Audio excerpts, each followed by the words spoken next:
Ngayon, pagkakagili ay mamimigay din kayo ng pangako sa isang isa.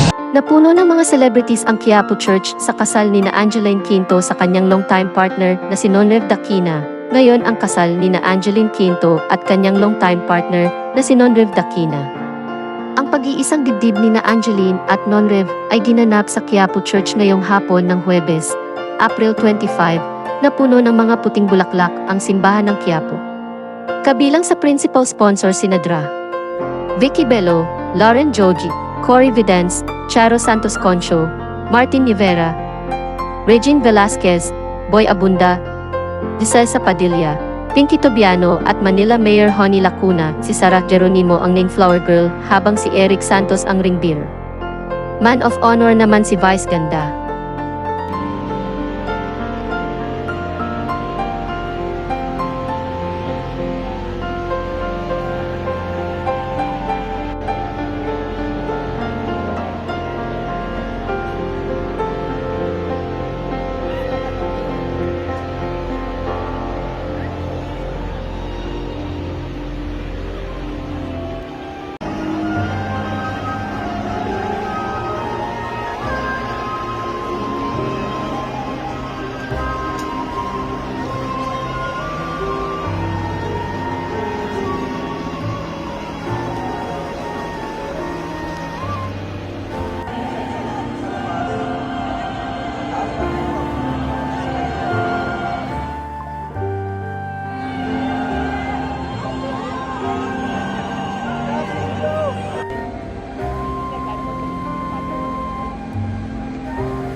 Sa mata ng Diyos, sa mata ng tao, si Nonrev at Angeline ay tinilayanin mag-asawa, mag-isang dibdib, at bilang pagsalubong at pagpalatingin, bigyan natin sila ng masigabong palakpak.